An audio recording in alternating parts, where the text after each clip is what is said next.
Nova was scrolling through her phone as she spoke. How much did he leave behind? It was shocking to hear her ask about inheritance so soon after Taylor had just passed away. You know, Dad worked at a pretty good company, right?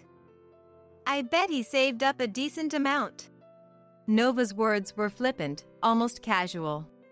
Exhausted and tense, having barely slept, I sighed before responding.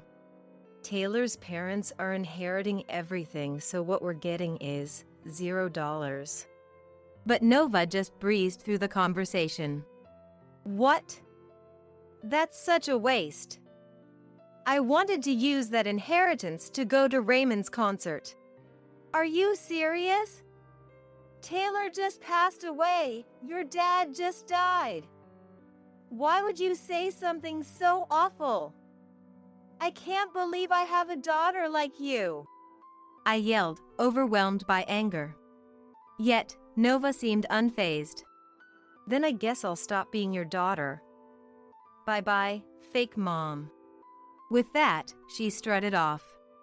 I had never imagined she could be so devoid of empathy. All I could do was stand there, dumbstruck. Time passed, and one day, my phone vibrated. It was a call from Nova. That's right, today was the airing day. She must have seen it on TV. That's probably why she called in a panic. I understood, but chose to ignore the call. Yet, the ringing didn't stop. After a while, the light on my phone flashed. It seemed she had left a voicemail. I played the message after some time had passed. Immediately, I heard Nova's screaming voice blaring loudly, making me instinctively pull the phone away from my ear. Hey, what's going on? Why are you on TV with Raymond? Answer me. I sighed and deleted the voicemail. I had explained my job to her beforehand. As expected, Nova probably hadn't listened. But I had no obligation to explain. I didn't want anything to do with someone as dreadful as Nova anymore. My name is Ingrid Martin, 43 years old. I live with my husband, Taylor, and my daughter, Nova. Well, Nova isn't my biological daughter. Taylor and I married 3 years ago, and Nova was his daughter from the previous marriage. At that time, my career was taking off, and I was incredibly busy. I was getting by on energy drinks. Without a romantic partner for years. That's when I was introduced to Taylor through an acquaintance.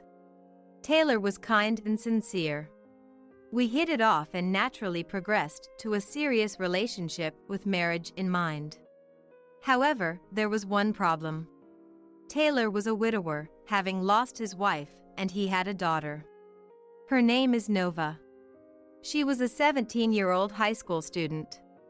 I knew he adored Nova because she often came up in our conversations. But this was my first marriage. I was a bit worried about how to interact with a teenage girl. Sensing my concern, Taylor reassured me. She's a good kid. Don't worry. But I was worried if Nova might not accept me. Concerned, I suggested we have dinner together with Nova several times. Nova was quiet and spoke little. Perhaps losing her mom at a sensitive age cast a shadow over her.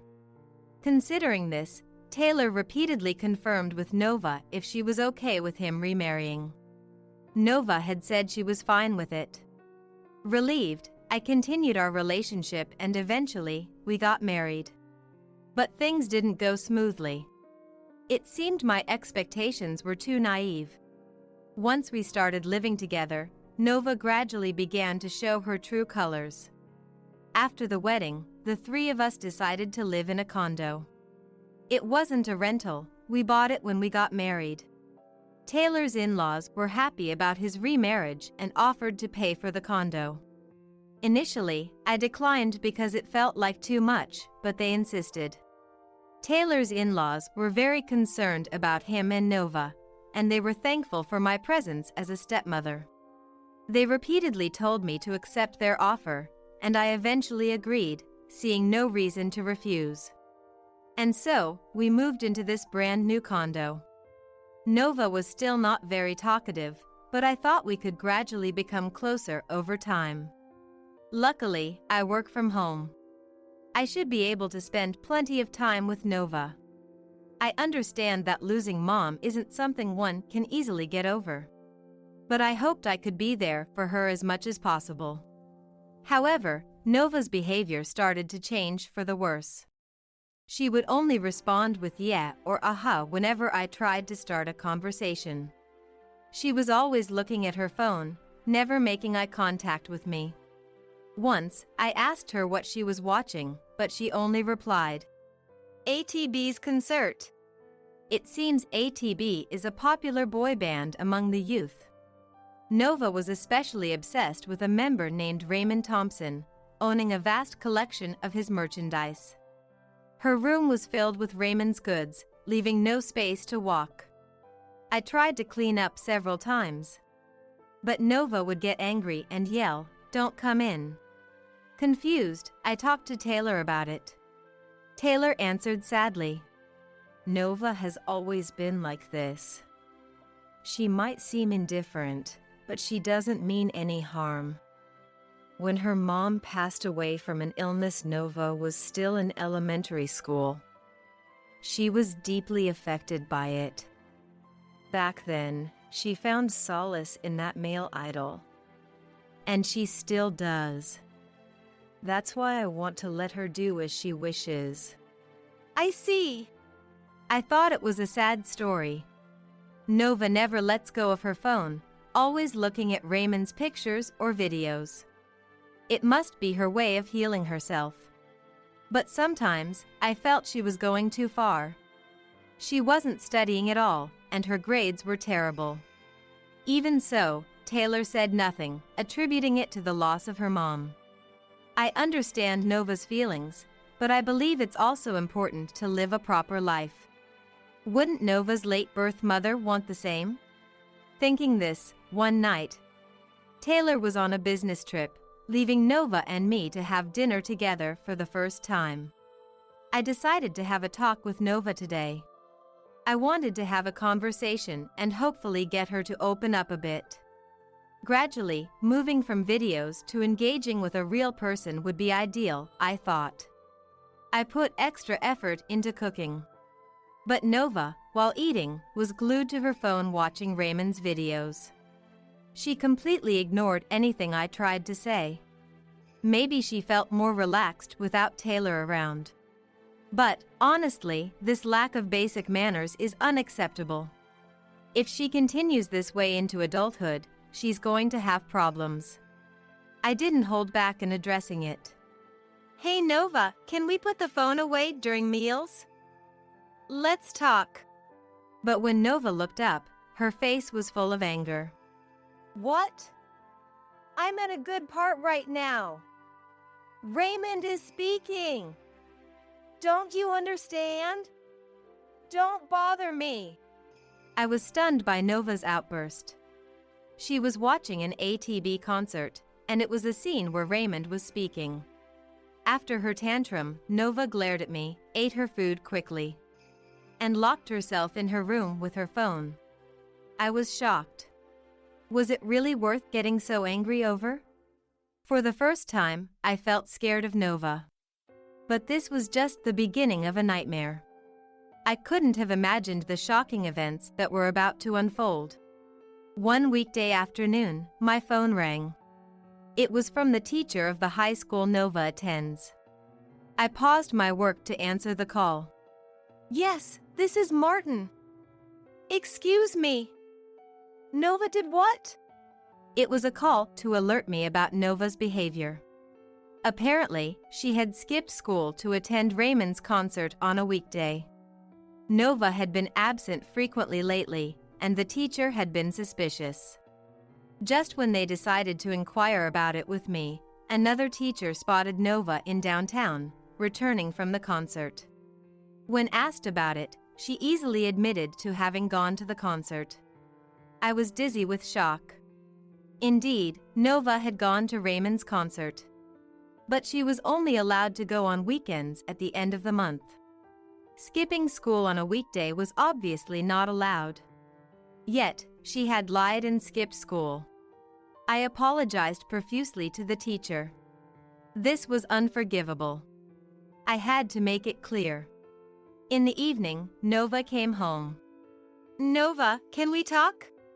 Nova tried to ignore me with an annoyed look. But I quickly grabbed her arm.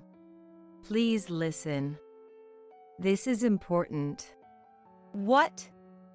"Make it quick. Your teacher called today. You skipped class on a weekday to go to a concert. We agreed concerts were only for weekends at the end of the month, right?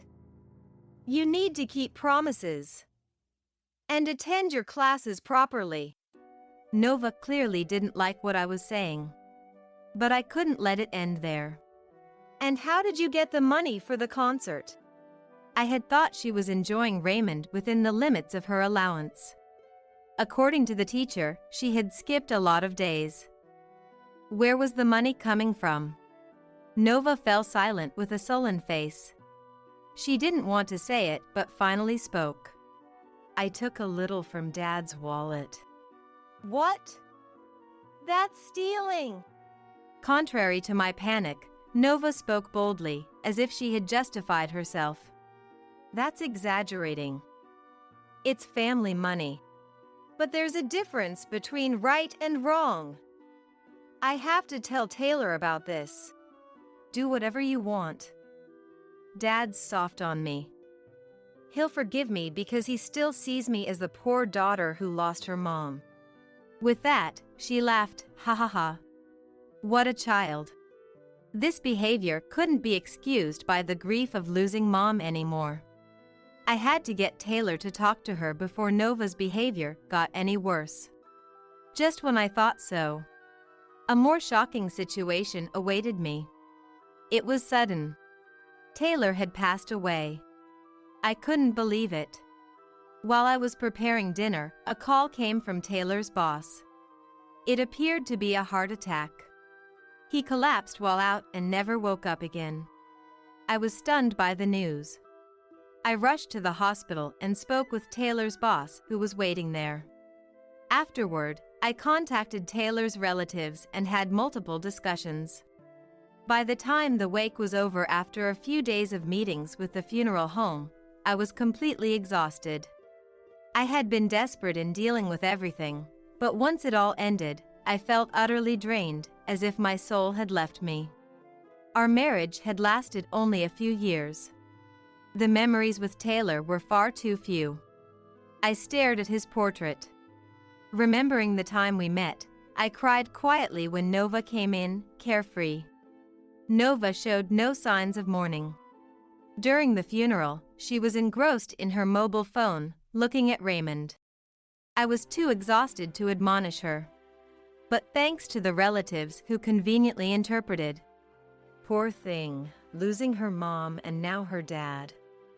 She must be using her phone to escape the sadness." She avoided any criticism. Nova sat down and started playing with her mobile phone. Then, as if remembering something, she said, "Oh, by the way, how much did he leave behind?" Is this the time to ask such a thing? You know Dad worked at a pretty good company, right? I bet he saved up a decent amount. Nova spoke lightly. Exhausted and stressed, having barely slept, I sighed and said, "Taylor's parents are inheriting everything, so what we're getting is $0. The inheritance had already been discussed with the in-laws after Taylor passed. Taylor's company was publicly traded, but he wasn't a high earner. There wasn't much in terms of savings. As Taylor's wife and Nova, his daughter, we had the right to inherit. But the in-laws had been feeling unwell lately and expressed concerns about their future. After discussions, considering they had contributed to the condo's purchase, we decided the real estate would go to me and Nova, and the money would go to the in-laws. Hearing this, Nova sulked. "What? We could have gotten an inheritance, but you gave it all to Grandpa and Grandma? What a waste!" Grandpa and Grandma won't be around much longer anyway. Wouldn't it be better if I inherited everything? Huh? I couldn't believe my ears. Oh. I wanted to use that inheritance to go to more of Raymond's concerts. What are you saying? Taylor just passed away. Your dad just died.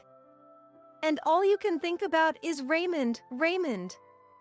Don't you have any respect for the deceased? I couldn't take it anymore. Does this child lack all compassion? Then, Nova dismissively said, "You're so annoying." That word made me pause. I did love Dad, you know? He always listened to me and gave me money. But he's gone now, so it can't be helped. His left-behind money is more important. And you're the same, right? Couldn't get married at a good age, so you settled for a dad with some money, even though he had a stepchild. You guys were only married for a few years, and I don't need someone pretending to be mom and acting all high and mighty lecturing me. I listened in shock to the harsh words thrown at me. Unbelievable. What is this child saying? Anger began to bubble up within me, and my body started to shake. How could you say such things? Do you not understand how much Taylor cared for you as he raised you? I can't believe I have a daughter like you. I managed to squeeze out those words, and Nova muttered, "So annoying," before throwing a parting shot. Then I'll stop being your daughter. Bye-bye, fake mom. With that, Nova left swiftly. This was Nova's true nature. She had no compassion for others. Focused on her idol despite just losing her dad. It was frightening to think she might not have any human feelings. Nova's actions afterward were even worse. She spread rumors among Taylor's relatives about how terrible a stepmother I was. The relatives unanimously took Nova's side. Such a terrible wife. Poor Nova, they said. I desperately tried to clear the misunderstanding, but since Taylor's relatives had been close to Nova since she was born, and I was the lesser-known stepmother. And so most of them sided with Nova. Thus, Nova was seen as the poor girl who lost her mom and then her dad, and on top of that, was mistreated by her stepmother. As a result, Nova went to live with Taylor's sister and her husband. Both Taylor and Nova left me. I was isolated in a large condo, alone. After the tumultuous days passed, I was utterly exhausted. Both my body and spirit were worn out. Yet, I had to keep working. Actually, working was better as it kept me from thinking too much. I had always worked from home, but fortunately, I had been getting more meetings outside lately. I decided to actively take on more work. I had scaled back a bit after getting married, but now I was single again. I resolved to accept more work. I reverted to being the workaholic I once was. Then, one day, my phone vibrated violently. A glance at the screen showed it was a call from Nova. That's right, today was the airing day. She must have seen it on TV and called in a panic. I understood but chose to ignore the call. Yet, the ringing did not stop.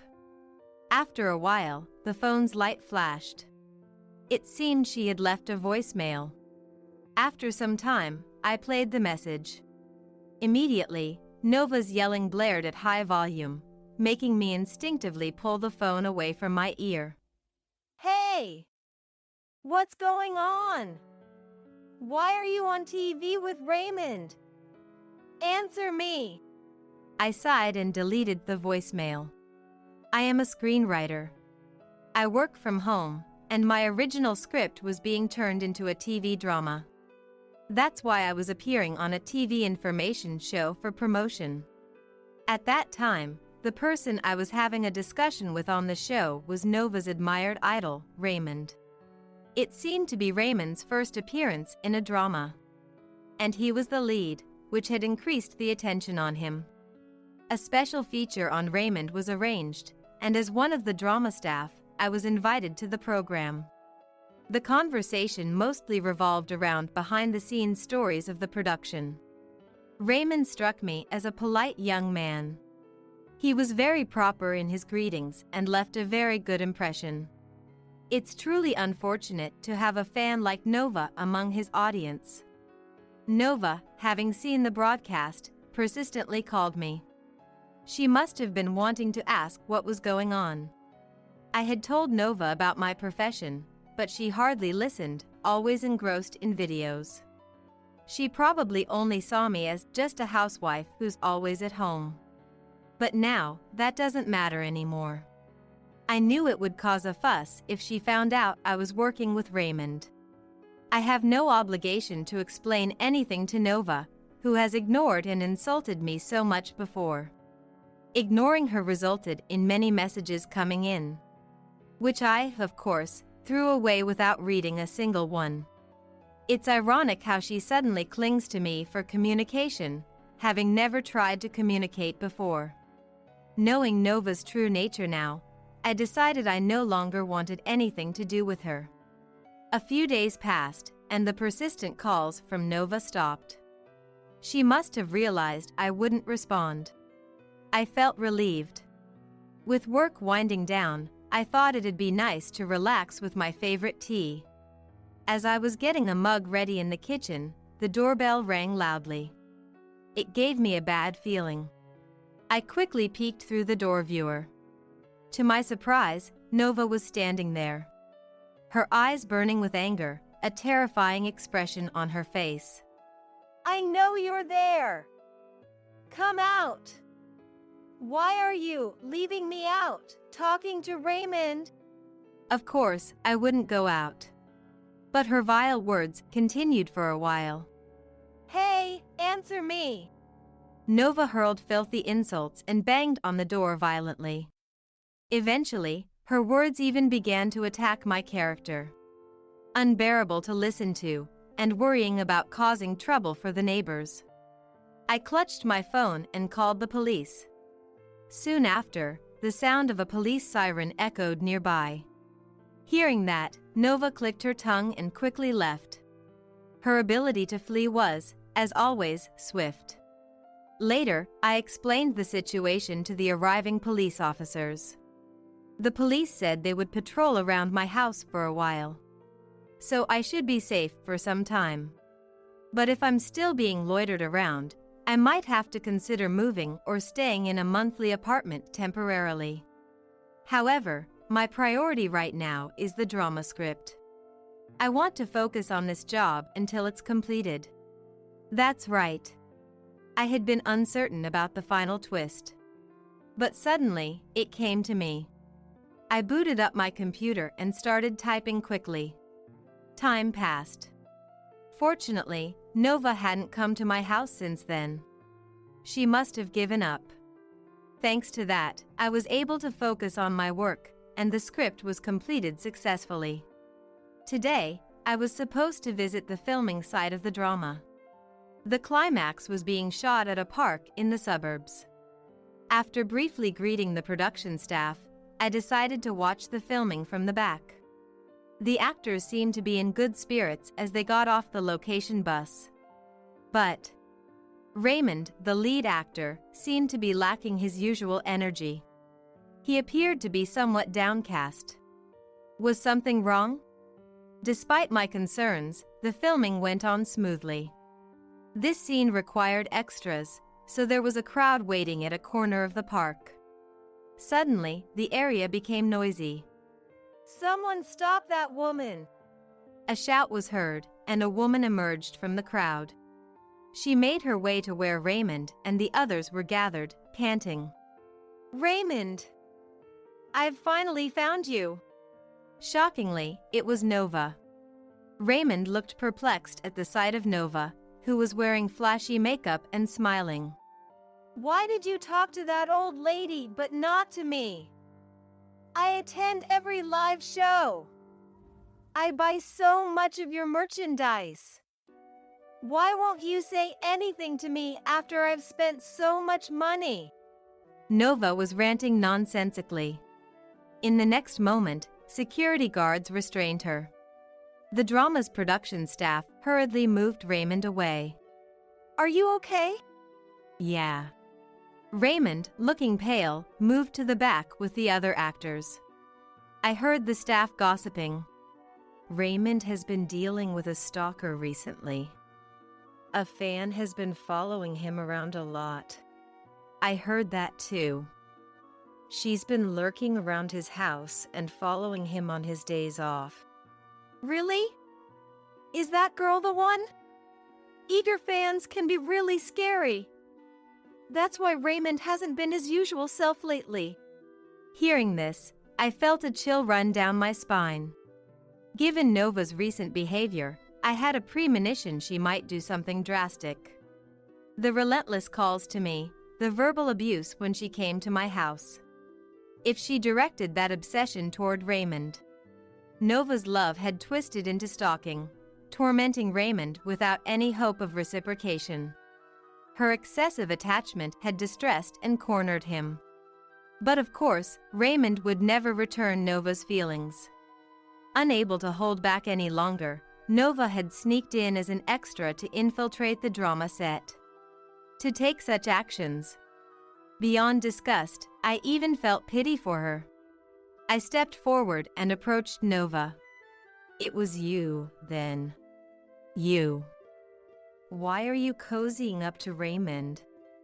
Raymond's place is next to Nova. I won't forgive you if you interfere. Even while being restrained by the security guards, Nova glared at me with a sharp look. I spoke to her calmly. Hey, how long are you going to do this? Are you not aware of how you're hurting the people around you, obsessed only with your own desires? Huh? Raymond is everything to me. I don't care about anything else. Don't get in my way, old lady. Enough! My words caused a moment of silence. Who would love someone who only thinks of themselves, with no compassion for others? Me not being loved? That's impossible. Take that back. With that, Nova started thrashing violently. She looked as if she might lash out at any moment. I sighed. So you don't understand, no matter what I say. You're the worst kind of person, unable to comprehend others' feelings. I don't want to talk to you anymore. Now and forever. After my words, Nova let out an inarticulate scream. In the middle of the park, people watched from a distance as Nova let out bizarre screams. Not a single person looked at Nova with pity. Instead, many seemed to view her with disdain. Even Raymond, upon seeing Nova, appeared utterly dismayed. Being looked at with such disappointment by the idol she adored must have been a lifelong scar for Nova. Soon after, the police arrived. Likely called by someone. Nova was arrested on the spot for stalking. She was quickly put into a patrol car and taken away. Even after the police car left, the scene remained chaotic for a while. Seeing Raymond, I couldn't help but approach him. I'm so sorry, Mr. Thompson. That girl is the stepchild of my late husband. I don't know what to say for causing such trouble. Raymond made a complicated face, but looked me in the eyes and spoke clearly. Mrs. Martin, please don't apologize. In this line of work, it's not uncommon to encounter fans who go too far. But not all fans are like that. There are many who support me, and for them, I refuse to give up. Let's make sure to complete this drama, no matter what. Right, I had been so preoccupied with Nova that I forgot what was truly important. For the fans who love this drama, our job is to do our work well. Yes, you're right. Thank you, Mr. Thompson. With that, Raymond and I smiled. Filming continued. This drama actually revolves around a protagonist, played by Raymond, who is troubled by a stalker ex-girlfriend. The climax involves a confrontation with the stalker, inspired by Nova's episode, which I expanded upon in the story. Raymond, portraying the protagonist, lecturing the female stalker. It mirrored what I had said to Nova earlier. If Nova watched the drama, she might feel as if Raymond, whom she loves, was rebuking her actions. I hoped she would truly reflect on her actions. I couldn't help but to pray. Following her arrest, Nova, still a minor, was sent to a juvenile detention center, leading to her dropping out of high school. The relatives who had supported Nova changed their stance after learning the truth. I can't believe Nova was so malicious. We're sorry, Ingrid. We misunderstood you. They apologized repeatedly. It was sad to be condemned, but they eventually understood. I felt a weight lifted from my chest, and my heart lightened. Taylor's sister and her husband eventually kicked Nova out after she returned from the detention center. Nova ended up working in a nightclub with accommodation. This time, she's infatuated with a host.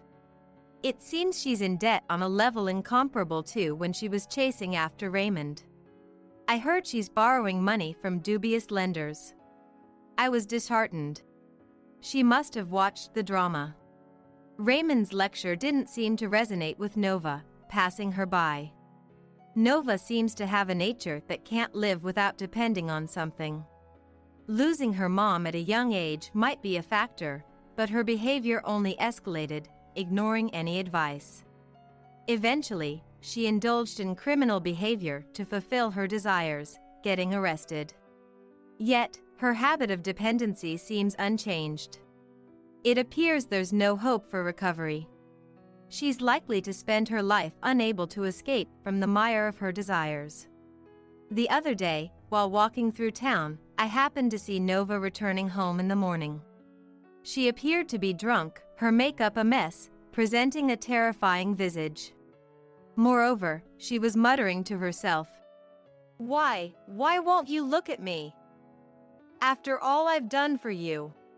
Her eerie appearance made people around her instinctively avoid her. At this point, she probably can't stop herself anymore. An uncontrollable monster. That thought crossed my mind. All I can do now is to ensure I never get involved with Nova again. That's about all I can manage. Meanwhile, I've been busy.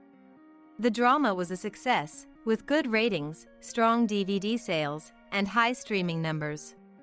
It remains popular even after ending, with talks of a second season and a movie adaptation already underway.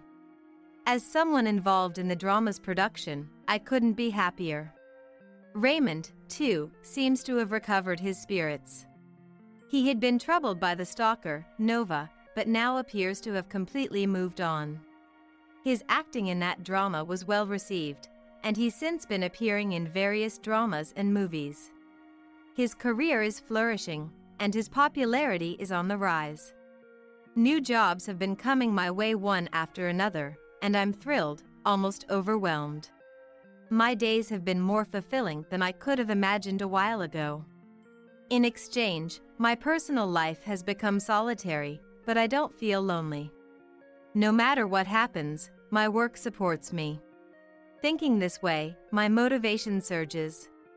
Today, I'll write my story again. I opened the window to let in the sunlight, and I find myself smiling.